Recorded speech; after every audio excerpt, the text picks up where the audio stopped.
नमस्कार साथियों। आज हम क्लास 10th के गणित विषय के मॉडल पेपर में क्वेश्चन नंबर 22 के बाद के कुछ सवाल हल करेंगे। ये अपना सेक्शन सी है। इसके पहले मैंने आपको सेक्शन ए और बी और सी के कुछ सवाल करवा दिए हैं, जिसका लिंक मैं आपको दे दूंगा। तो चलिए आज की क्लास शुरू करते हैं। देखिए दोस्तों, ये रहा क्वेश्चन नंबर 22। यहाँ तक मैंने आपको करवा दिया था। आज मैं 22 का जो सेकंड पार्ट है उसको मैं कर रहा हूँ। तो इसके अंदर आपको क्या किया है, दी गई आकृति में वृत्त का केंद्र ओ तथा त्रिज्या 5 सेंटीमीटर है। यदि ओ पी लंबवत ए बी, ओ क्यू लंबवत सी डी और ए बी समांतर सी डी, ए बी बराबर 8 और सी डी बराबर 6 सेंटीमीटर है, तो पी क्यू ज्ञात करना है।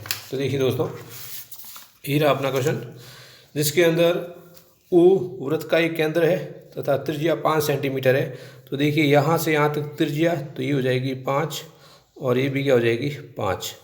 ओ पी लंबवत ए बी, तो यहाँ से यहाँ तक ये लंबवत है, और ओ क्यू लंबवत सी डी, यहाँ से यहाँ तक ये लंबवत है। ए बी समांतर सी डी, ये आपस में समांतर है। ए बी बराबर 8। तो देखिए यहाँ पर हमें गिवन है ए बी बराबर 8, और हम जानते हैं कि केंद्र से किसी जीवा पर लंब अगर डालते हैं तो जीवा को समद्विभाजित करता है। तो यहाँ आ जाएगा ये 4 और यहाँ पर ये क्या आ जाएगा 4, तो टोटल 8 हो जाएगी। इसी प्रकार से सी डी बराबर 6 है, तो सी डी का आधा कितना हो जाएगा 3, तो ये हो जाएगा 3 और ये यहाँ पर 3 हो जाएगा। तो यहाँ जो नियम हमने काम में लिया उसको लिखते हैं। वृत्त के केंद्र से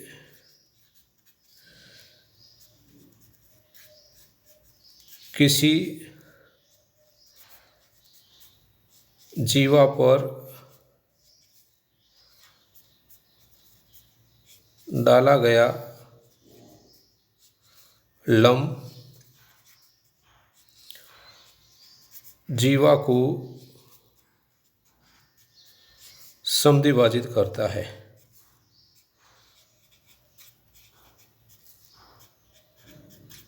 समद्विभाजित का मतलब समान दो भागों में विभाजित करता है। यह नियम हमने काम में लिया है। तो देखिए दोस्तों, ये ट्राइंगल है ओ पी और ये समकोण त्रिभुज है। समकोण त्रिभुज के अंदर समकोण के सामने की भुजा कर्ण कहलाएगी। इसको अपन आधार मान लेते हैं, तो लंब आ जाएगा पाइथागोरस थ्योरम से। तो त्रिभुज ओ पी ए में ओ पी स्क्वायर बराबर O A square minus A P square. O से ए तक त्रिज्या यानी 5 का स्क्वायर, और ए से पी 4 यानी 4 का स्क्वायर। 5 का स्क्वायर हो जाएगा 25, 4 का स्क्वायर हो जाएगा 16, और 25 में से 16 के कितने बचेंगे 9 बचेंगे। तो O P square equals to 9। तो ओ पी बराबर क्या आएगा वर्गमूल 9, और वर्गमूल 9 का मान कितना होता है 3। तो ओ पी बराबर क्या आ जाएगा दोस्तों 3 आ जाएगा। तो ये अपने पास क्या आ गई 3 आ गई। अब दूसरा त्रिभुज नीचे वाला लेते हैं। ओ सी क्यू के अंदर त्रिभुज ओ क्यू सी में, इसके अंदर ओ क्यू का स्क्वायर इक्वल टू यहाँ से यहाँ तक 5 का स्क्वायर, ये है 3 का स्क्वायर। 5 का स्क्वायर आ जाएगा 25, 3 का स्क्वायर 9, और 25 में से 9 जाएगा तो 16 रहेगा, और 16 का वर्गमूल क्या होता है O Q equals to root 16, और 16 का वर्गमूल हो जाएगा 4 आ जाएगा। और हमें पी क्यू ज्ञात करनी है। तो पी क्यू बराबर P O plus O Q. P से ओ तक तो है 3, और ओ से क्यू तक की दूरी कितनी आई है 4 आई है। तो ओ से क्यू तक की 4, 3 के अंदर 4 जोड़ेंगे तो कितना आ जाएगा 7, और यही अपना आंसर है। तो देखिए 22वें का अपने पास जो सवाल था उसका हल हो गया। अब नेक्स्ट लेते हैं क्वेश्चन नंबर 23 के अंदर क्या है, दी गई आकृति में ए बी वृत्त का व्यास है तथा ए सी बराबर 6 सेंटीमीटर। ए और सी, तो ये आ जाएगा 6 सेंटीमीटर।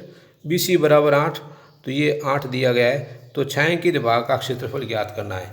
तो देखिए छायांकित भाग का क्षेत्रफल ज्ञात करने का मतलब क्या, अगर पूरे वृत्त में से अगर त्रिभुज को अगर हटा दें तो अपने पास ये छायांकित भाग आ जाएगा। और त्रिभुज का क्षेत्रफल तो 1/2 आधार इंटू ऊंचाई से निकल जाएगा। अब वृत्त का क्षेत्रफल ज्ञात करने के लिए हमें त्रिज्या की आवश्यकता होगी। तो सबसे पहले अपन ए बी निकालेंगे और ए बी जो है ए बी का आधा करेंगे तो उसकी क्या निकल जाएगी, त्रिज्या निकल जाएगी। तो हम जानते हैं कि अर्धवृत्त का जो कोण होता है वो क्या होता है, 90 डिग्री होता है। अर्धवृत्त का कोण बराबर 90 डिग्री ही हम जानते हैं। अब तो ये अगर 90 है, इसके सामने क्या हो जाएगा, कर्ण हो जाएगा। तो कर्ण का स्क्वायर इक्वल टू 6 का स्क्वायर प्लस 8 का स्क्वायर। 6 का स्क्वायर हो जाएगा 36, 8 का स्क्वायर हो जाएगा 64 और 36 के अंदर 64 जोड़ेंगे तो क्या आ जाएगा, 100 आ जाएगा। और कर्ण बराबर √100 और 100 का स्क्वायर रूट क्या होता है, 10 होता है। तो त्रिज्या क्या आ जाएगी, r बराबर 10/2 यानी क्या आ जाएगी, 5 सेंटीमीटर आ जाएगी। अब देखिए छायांकित भाग, छायांकित भाग बराबर वृत्त का क्षेत्रफल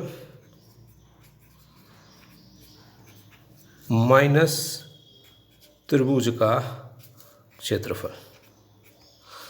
अब वृत्त का क्षेत्रफल तो होता है πr² और त्रिभुज का क्या होता है, 1/2 आधार इंटू ऊंचाई।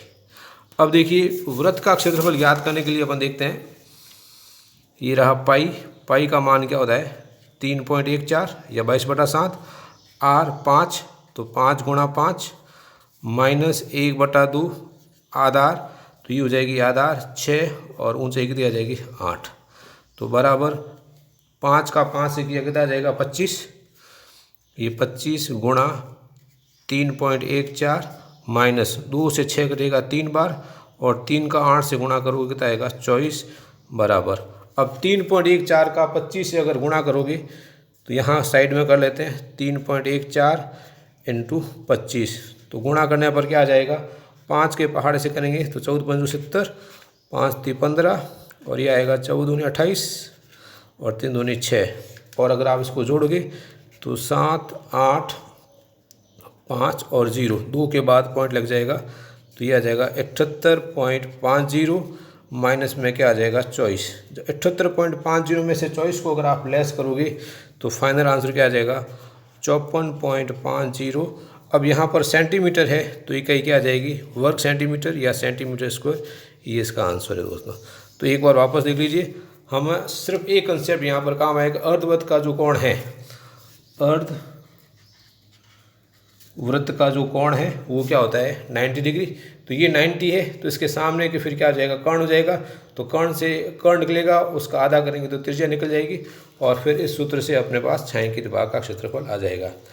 नेक्स्ट जो सवाल है उसको देखिए दोस्तों, दी गई आकृति में DE समांतर BC, ये इसके समांतर है और AD बराबर x, तो ये आ जाएगा यहाँ पर x। DB बराबर x-2, तो यहाँ आ जाएगा x-2। AE बराबर x+2, तो ये हो जाएगा x+2 और EC बराबर x-1, तो यहाँ क्या आ जाएगा x-1। हमें x का मान ज्ञात करना है। तो थेल्स थ्योरम से, थेल्स प्रमेय से त्रिभुज ABC में DE समांतर BC हो तो क्या आ जाएगा, AD/DB बराबर में क्या आ जाएगा AE/EC। AD का मान कितना है x है और DB का मान कितना है x-2 इक्वल्स टू AE का मान x+2 और EC का मान x-1। क्रॉस मल्टीप्लाई करें, x का x से गुणा किया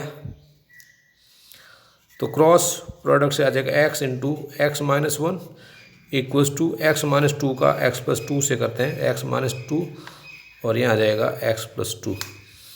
x को x से किया x², x का 1 से किया x और यहाँ पर आइडेंटिटी अपन लगा सकते हैं a² - b² यानी a - b और a + b, तो ये हो जाएगा x² - 4 आ जाएगा। x² से x² कैंसिल होगा तो -x इक्वल्स टू -4, माइनस और माइनस कटेगा तो x की वैल्यू क्या आ जाएगी 4 आ जाएगी। तो दोस्तों आज के लिए इतना ही। Thanks for watching.